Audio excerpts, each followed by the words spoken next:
So we'll be launching these slowly and sequentially, starting with XRP, then Bitcoin. And then, if there's demand for it, Doge. There's not too many assets out there that don't have smart contracts that are worth looking at. Litecoin might be one, but the reality is the majority of the value in the non-smart contract assets is held in Bitcoin and XRP.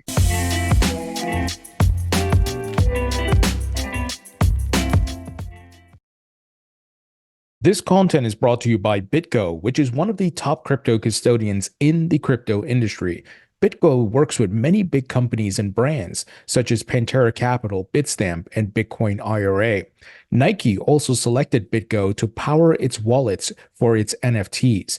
And BitGo has many great services, such as hot wallets, custodial wallets, self-managed cold wallets, and NFT wallets. Many institutions trust BitGo with its top-level security and incredible services, such as being able to deploy your capital while it's in custody, which includes lending, borrowing, trading, staking, DeFi access, and more. If you'd like to learn more about BitGo, please visit bitgo.com, link in the description. Welcome to the Thinking Crypto podcast. I'm your host, Tony Edward, and with me today is Hugo Philion, who's the co-founder of Flare Networks and the CEO of FlareLabs. Hugo, great to have you back on.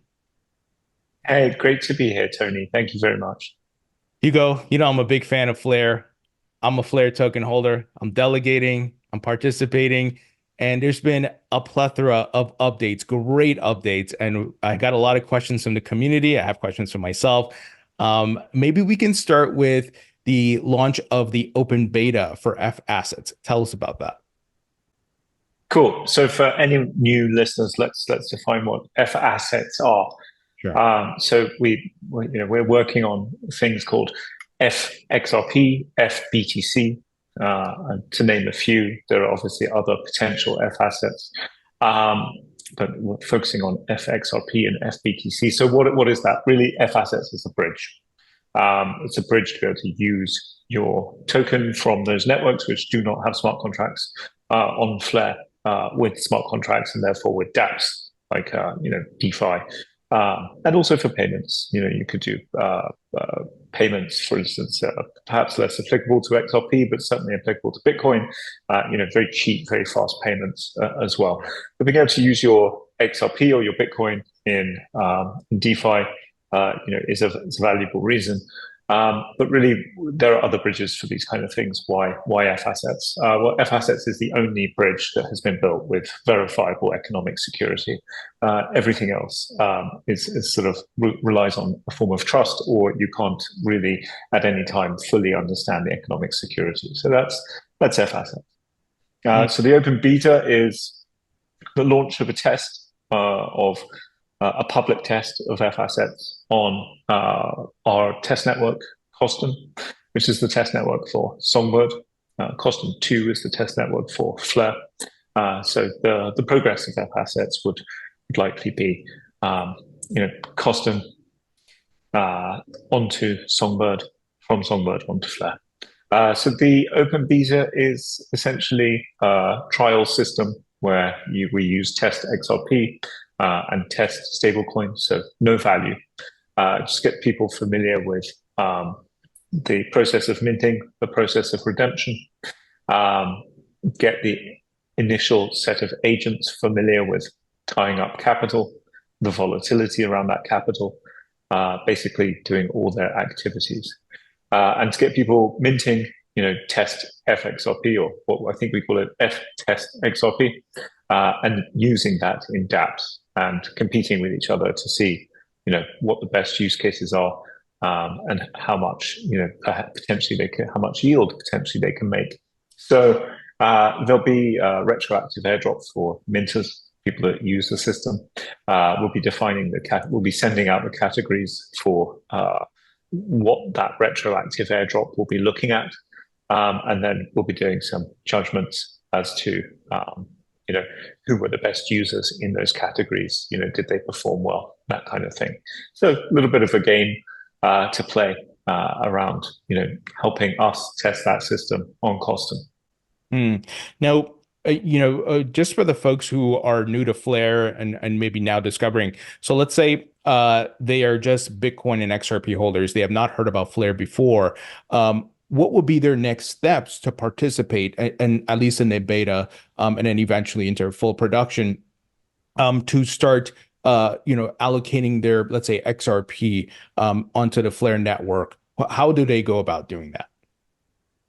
So absolutely. The moment it's hard for someone that's maybe massively non-technical. We're in what's known as phase one of the open beta. So that uses a command line interface. Again, there's documents for that on our website. But coming in the next, hoping next couple of weeks, there'll be a user side interface. So, a website essentially, which allows you to basically see your position, mint ftest XRP, redeem ftest XRP, and essentially play around with the system. And then, like you mentioned, maybe not applicable to XRP, but for Bitcoin, they can then use that for payments. They can then participate in DeFi, different DeFi programs and so forth, and earn yield.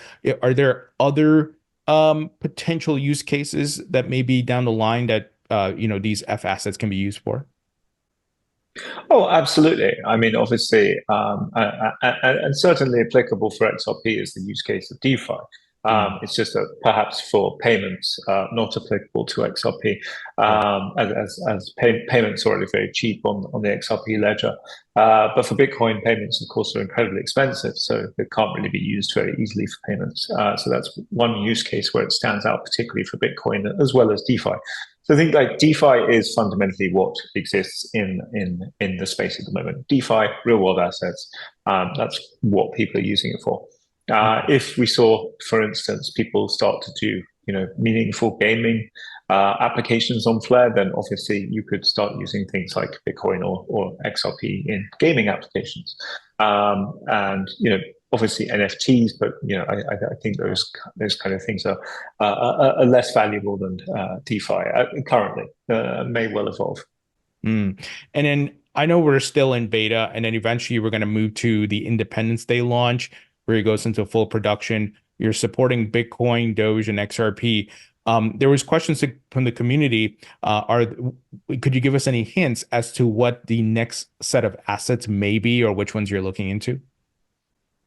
We'll be launching with XRP. I'm not sure I've heard of the term the Independence Day launch, but anyway, don't think that's something that has come from us. But it's nice. I quite like the terminology. It's quite fun. But we'll be launching with XRP. So each FAsset really is its own protocol. So FXRP is its own protocol and economic system. The economic system needs to be structured and nurtured to become self-sustaining. Because on one side you have the minters, and on the other side you have the agents. The agents putting in collateral in order to enable the minting and redemption of the asset. So each one is its own economic system. So we're not going to be launching multiple all at the same time. Need to get liquidity for one. Need to make sure it's operating properly. Need to make sure the markets, the internal markets, are working so that there's enough DEX liquidity. So when there's a liquidation of an agent's collateral that has become under collateralized, that can be fully dealt with without incurring a loss on the bridge. So we'll be launching these slowly and sequentially, starting with XRP, then Bitcoin. And then, if there's demand for it, Doge. There's not too many assets out there that don't have smart contracts that are worth looking at. Litecoin might be one, but the reality is the majority of the value in the non-smart contract assets is held in Bitcoin and XRP. Okay, yeah, that makes sense. There was a question from one of the community members. Who are the agents, and where is all the money coming from that will buy up 2.5x collateral required for the FAssets? Good question. So from the agent perspective, the FAssets really is a DeFi protocol. It's a DeFi protocol in which they can deploy capital. And this is what professional funds, institutions do day in, day out. They're managing capital in order to get a yield. And they're deploying into DEX pools, they're deploying into lending pools, they're deploying into perps protocols in order to get a yield on their assets. FAssets is exactly the same thing. It allows an institution or someone who's relatively sophisticated to basically deploy capital to get a yield. And the addition of USDX and Clearpool, which we'll come on to later, allows us to make it a superior DeFi protocol, because previously, in order for an FAsset to be created, someone has to lock up a combination of stables and Flare, or stables and Songbird in the Songbird case. And a non-yielding stable means that the return for the system has to come entirely from the bridge fees and the trail fees. Trail fees are a small fee applied every time the asset is moved on Flare. But the ability to get yield on a stablecoin in the form of Clearpool USDX, which is what we announced, I think, last week, is very, very important, because it means that your collateral within the FAsset system as an agent can be earning whilst it's sitting there as collateral. And that means, as an agent, you get not just the yield on the collateral, but you also get the minting fees, the redemption fees, and the trail earnings. So suddenly that becomes a desirable place to start deploying capital. So fundamentally, the answer is, the agents in the system, I think they can be, they'll largely, at least initially, be sort of institutions, funds, those kind of people that professionally deploy capital. What's nice is that the technological requirement for an agent is also separate from the capital requirement for an agent. So one of the things I'd quite like to see is being able to match a capital provider with a technology provider. And the best people to do that technology provision is probably the FTSOs and validators within the Flare network. So I'd quite like to be a matchmaker between capital and people managing the technical aspects on behalf of the capital. That's amazing. And you mentioned USDX, and we saw Hex Trust launch that stable coin on the Flare network. Tell us about that. I have spoken to the folks at Hex Trust over the years, one of the big custodians out of Hong Kong. How did that relationship come about, and what's the goal of launching this stable coin? So Hex is a custodian of ours, and they're a regulated institution in Hong Kong. And we've been talking with them for a long time about stables and about deploying on Flare. Their version of the stable is fully backed, so completely fully backed, and US Treasury backed. So Treasury is something that is US government debt with a duration of not more than 3 months. So incredibly liquid. Makes a little bit of return, but not vast. But the key aspect here is it's incredibly liquid. So almost impossible really for there to be unless the US collapses, really impossible for there to be a collateral shortfall available for the redemption of the stable coin. I think we'd all have very much bigger problems were that the case. So USDX are issuing, Hex are issuing the USDX on Flare. And alongside that, one of their partners, Clearpool, which is a real-world asset protocol, has created what's known as T-pools on Flare. So they've launched Clearpool on Flare together with Clearpool T-pools. Now, T-pools are essentially vaults into which you can put your USDX.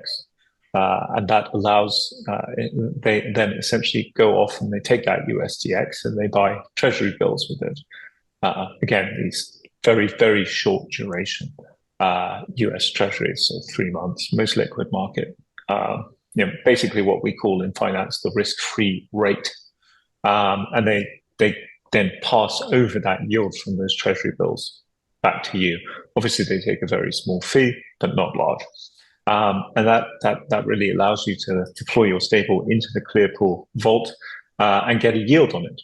And from our perspective, that then makes what's known as CUSDX. So when you deploy your USDX into the Clearpool vault, you get a token back called CUSDX, which is essentially a claim token on the original USDX plus the interest. And then you can use that CUSDX in DeFi protocols such as, in a perps protocol. You can use that as collateral for taking out a position, but your collateral is yielding, which is nice because it means you reduce the opportunity cost. And then obviously in FAssets, you use that as collateral in order to support the minting of FAssets. And it increases your return on being an FAsset agent. That's amazing. And I mean, big adoption there. And certainly I'm seeing globally a growing need for US-backed stablecoins. So I think the timing is great. And are you at all concerned by any of the upcoming EU related stablecoin regulations? I know some are being worked here in the United States, but I know Hextrust is in Hong Kong, and obviously you guys are backed by US Treasuries. But are you think you're positioned well where there won't be any hiccups or any issues there? I mean, I think, I can't comment for Hextrust. They are the issuer of USDX. Hmm. These regulations will be navigated as they come up. It may mean that some people can't access them or some people can't redeem them. I mean, the beauty of a decentralized system is that once they're in the system, sort of people can get hold of them. It just depends on whether they're able to maybe go directly to Hextrust to mint or redeem it versus maybe buying it on a DEX. So that's kind of I don't really comment much on regulatory matters. Got it. There was the voting for the FIP.07 going live, which was a key proposal for enabling FTSO fast updates. Tell us about this. Oh, so fast updates is an addition to the FTSO system. So the FTSO system is essentially now split into two components. One component that we call anchor updates. So anchor updates are like your regular FTSO updates. In the FTSO V1, those were happening every 3 minutes. In FTSO V2, those are happening every 90 seconds. And with the anchor updates, we've increased the total amount of, we did other FIPs for what we call FTSO scaling, which allows us to handle way more data. So instead of 15 series, it's now 1,000. The system can handle 1,000 price series. Then fast updates is the sort of second component of what we call FTSO V2. And this allows the system to handle all of those 1,000 prices with a one block update. So being able to update each price every block. That is an amazing thing. Each block is about 2.1 seconds. So we can basically update 1,000 prices every 2.1 seconds. It puts Flare on practically the leading edge of, oracles, certainly with the amount of safety that Flare has. One of the things I kind of really think about Flare is, we're building a network for data, fundamentally for data. It's EVM layer 1. The idea being that data plus compute gives you something interesting, gives you something valuable. And that network is secured by the value of the token, by the token that is staked. And hence the protocols such as the FTSO and the FTC are more secure. The more successful the network is, the higher the value of the staked token. And really, we're the only people doing this. We're the only people really trying to apply full economic security to data protocols and to bridging. Oh, that's awesome. I'm constantly keeping up with the updates, so it's great to get the details from you. Now, tell us about the Flare and Songbird token distribution updates. Where are we at, percentage wise, as far as how many have been distributed? And folks wanted me to ask you about Celsius, if there was anything new there. Percentage wise, uncertain. I think we've distributed about 40% of the token. It runs until January 2026. So that's about 2% per month. With regards to the Celsius distribution, not sure, don't know. Did try to reach out to Celsius some time ago. Then kind of the conversation went dead. They received an amount of Flare anyway. They didn't distribute that to their users. frankly, it sucks for the Celsius users, but at the same time, it's that's what happens when you invest in centralized entities. Sorry. Yeah, I mean, nothing to do with you guys. Obviously, it is. No. Yeah, there's tons of other assets being held by Celsius and locked up, and until they figure that out, it's unfortunate. But Like we will very, very happily talk with Celsius to figure it out. But at the same time, we can't expend endless energy to talk to a bunch of lawyers who don't really want to get stuff dealt with, which is one of the things we did. And they really want to engage as much legal fees as possible. I then tried to reach out to the successor. Don't know where that went. Didn't really work. I see a lot of comments about Celsius on Twitter. I feel bad for those guys, but if you invest in centralized finance, that can be the result. And it's not cool, but it's just the way it is. yeah, for sure. Now, some other big updates. There was the Kentic lending platform from Rome Blockchain Labs, I believe, launching on Flare. Is that right? You could tell us about that. Mm-hmm. Mm-hmm. I think they launched their testnet earlier this week, or maybe last week. I can't remember. So much is happening. But it's a lending protocol. It's like a traditional lending protocol. This is the group that's behind Benki on Avalanche and a number of other very successful lending protocols in the space. So we're delighted to have them on board. They're a great team. They work really hard. They ship fast. And they ship well. So yeah, looking forward to seeing the assets that get lent through that protocol. So, as the FAssets roll out, as bridges that bring in USDC and USDT roll out, you're going to have interesting lending.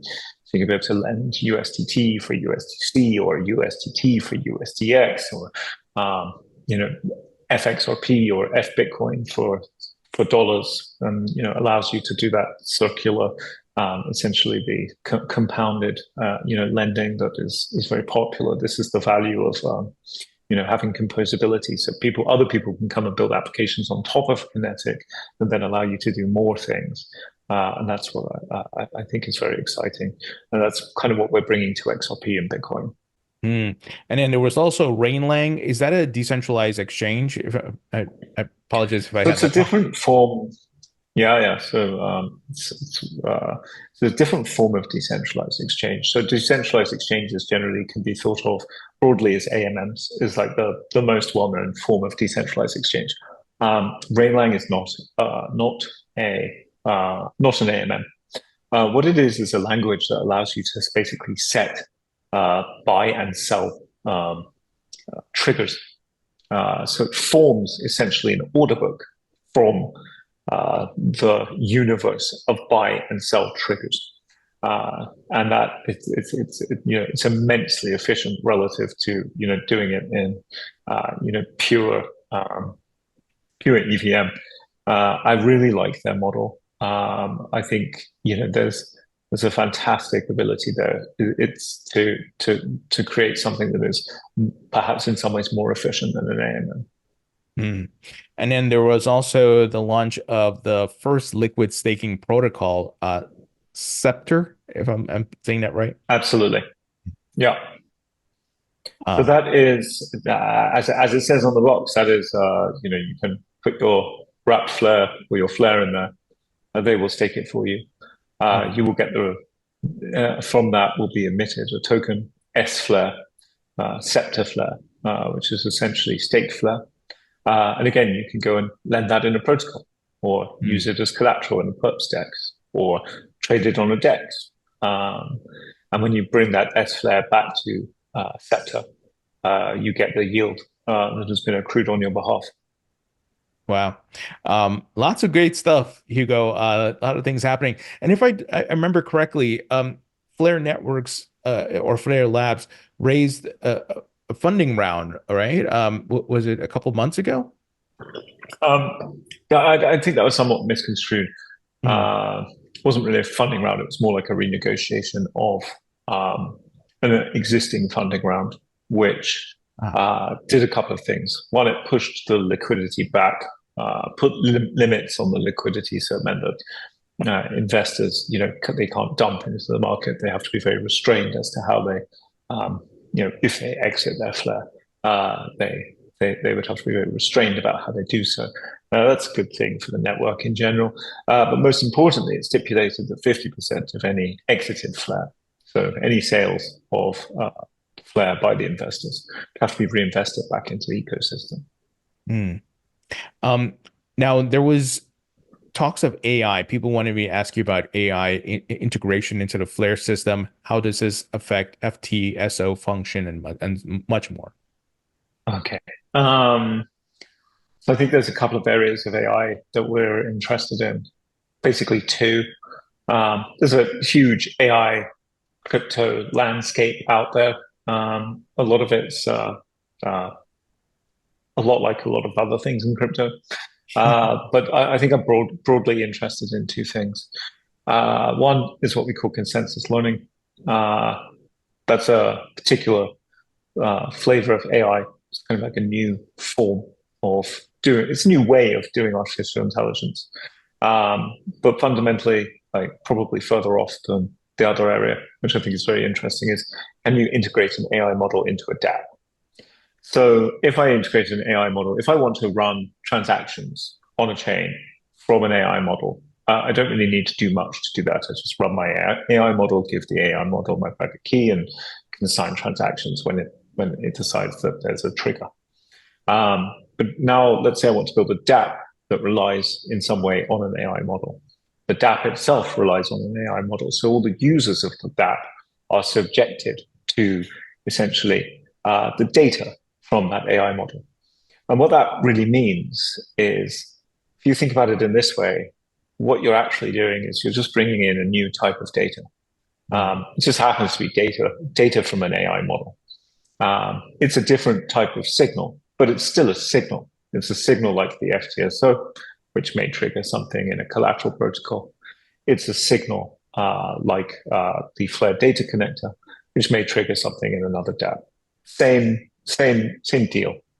So you'd be running an AI model, off chain. You need to be able to get the output of that AI model onto chain. And that's where I think the Flare will really, really clean up. Is in, using the Flare data connector to connect to AI models to make sure that the data is correct and to allow those dApps to trigger whatever it is they're triggering, autonomously, but with faith that the output of that AI model is in fact the same output that's being attested to chain.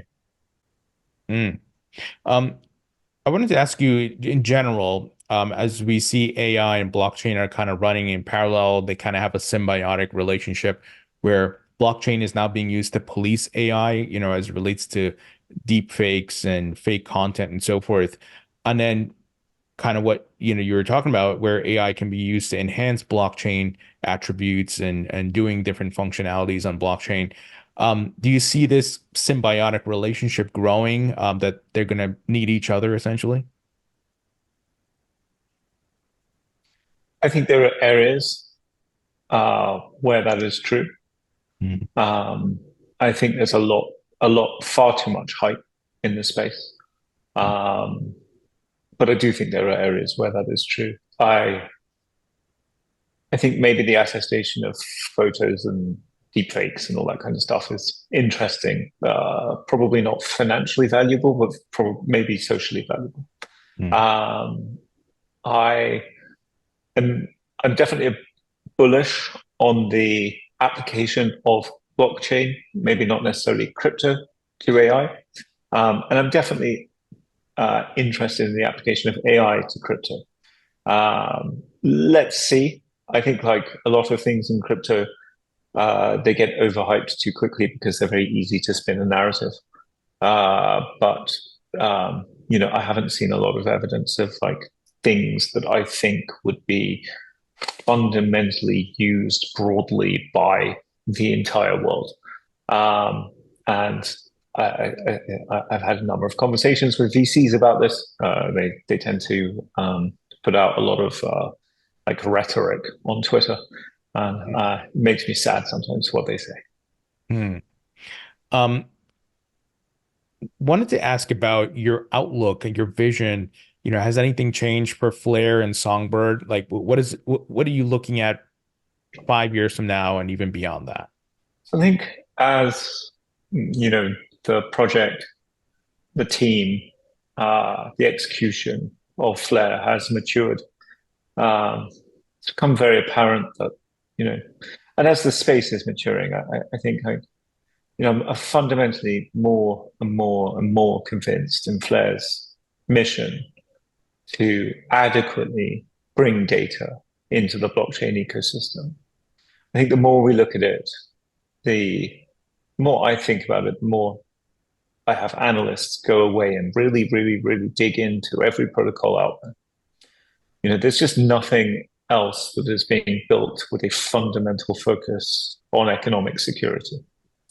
If you're looking for data protocols, there's really nothing else that has. We have close to $1 billion staked in our validators.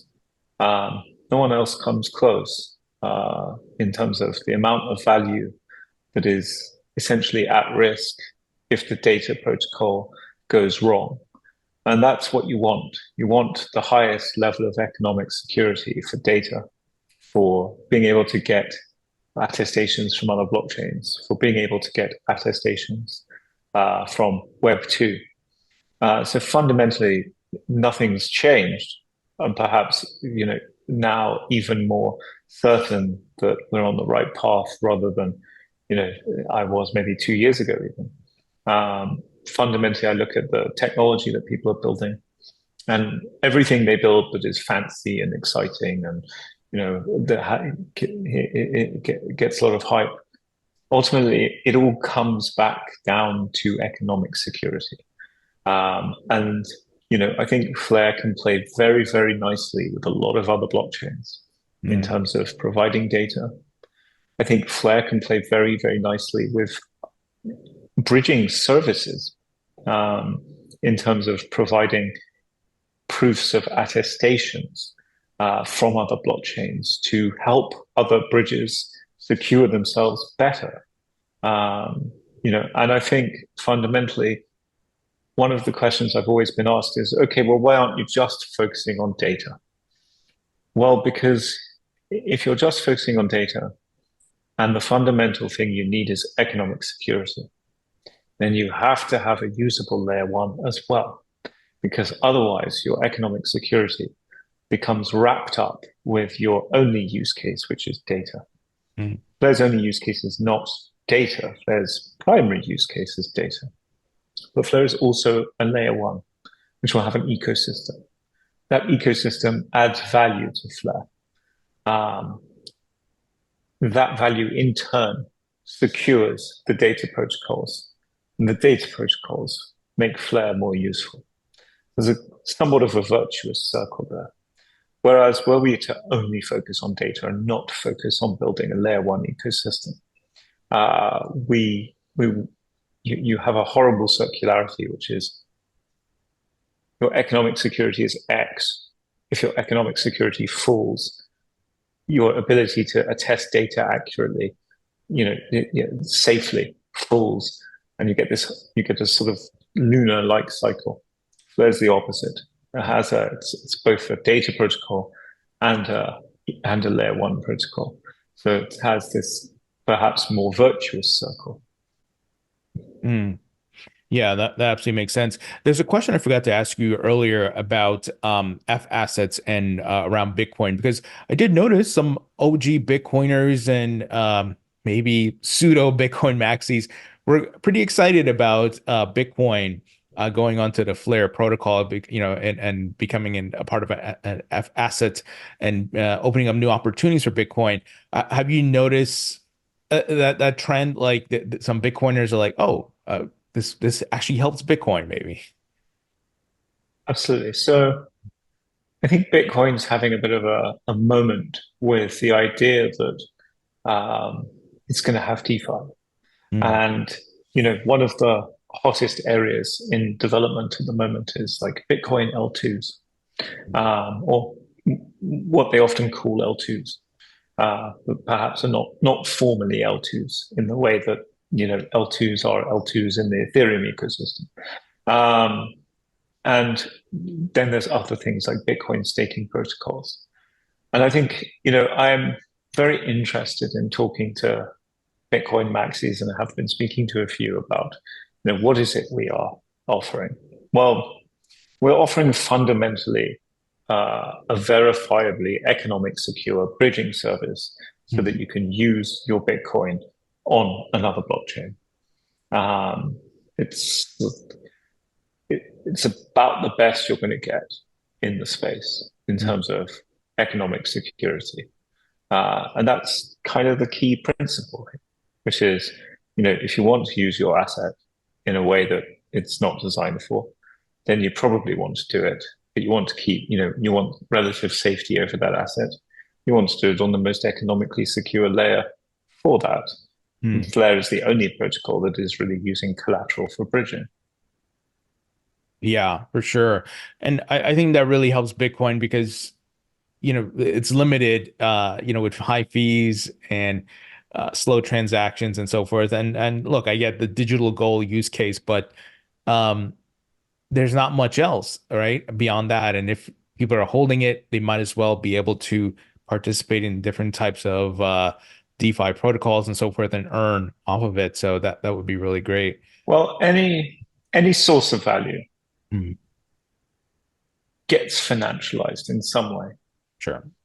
This is why Celsius existed. Yeah.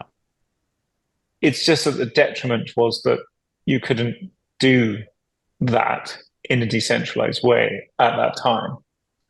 The point is, Celsius did exist, was very, very successful for a long time, had bad management, but the demand is there. The demand is definitely there to be able to use your Bitcoin in other ways.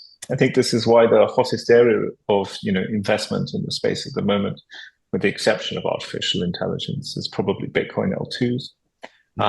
But Flare really, if you want to think about the F asset protocol, is in that way, it's a quasi Bitcoin L2. It's not really an L2, but it is a layer one, but it can act, in the capacity of FBTC as a quasi L2. And in fact, you're bridging with higher safety than pretty much anything else out there can offer you. So, question for you. We've seen the rise of meme coins. I mean, it's just ridiculous at this point, right? But there are some meme coins that have been around for a while that are more established. They have liquidity. They have a large community. For example, Dogecoin, right? And Doge is one of the assets you're looking to explore. Would you go to incorporate other meme coins as well, like maybe Shiba or Pepe, which once again, I think we want to vet these before you put them on there, but that have been around for multiple cycles are in the top 50 of the market cap. But what are your thoughts on that? I think most of the meme coins are now built on smart contract networks, so there's not a lot of need for us to bridge them to Flare. Oh. I have a lot of respect. I have a lot of respect for Doge. I mean, we can bridge other tokens from smart contract. Well, we will be able to bridge other tokens from smart contract platforms to Flare. Whether there's a need for them to come to Flare is a different matter. I have a lot of respect for Doge, like the way it was executed. It's clean, it's principled. Like, no one, there was never any ability for the developers to just rug the community. It's kind of stood the test of time. It's also the original, meme coin. It's the OG meme coin, right? And it's like, if you think Bitcoin is a store of value because it's in many ways, it's a store of value because it's the first crypto asset. I think you can make the same argument for Doge. It's the first real OG meme asset. And a meme is just something that the community agree on, right, essentially participate in. Bitcoin is similar, and I'm at risk of potentially causing catastrophe here with my comments, but ultimately, why do things that do not have intrinsic value have value? And and Bitcoin and Doge are not extensively dissimilar. They're just valued differently for very different reasons. But ultimately, what's happening there is you have a community that are fundamentally agreeing that there is value there. I'm more skeptical about other meme assets. I think there's a very perhaps different dynamic at play. Yeah, for sure. Hugo, you guys have a lot going on. I mean, we talked a lot about a ton of updates here, and it's all great. Is there anything else you want to highlight that's maybe down the road for the remainder of 2024? Oh yeah, I mean, there's so much. There's the full launch of FAssets. There's the launch of FTSO V2, including fast updates. There's the recalibrated FTC. I'm looking forward to seeing partnerships, and I'm looking forward to seeing our data being used on other networks. I'm looking forward to a bridge between Flare and smart contract ecosystems. I'm looking forward to seeing more builders on Flare. Obviously, can't say anything about any of those topics, but these are the things I'm looking forward to. That's awesome. Well, Hugo, we'll have to have you back on as those things come to light. But I'm excited and appreciate all the hard work and things are moving ahead. So, I'm delegating, like I said, there's some more things I need to. Everything. Yeah. So appreciate the updates, Hugo. Thank you so much for joining me. Thank you, man. Have a great weekend.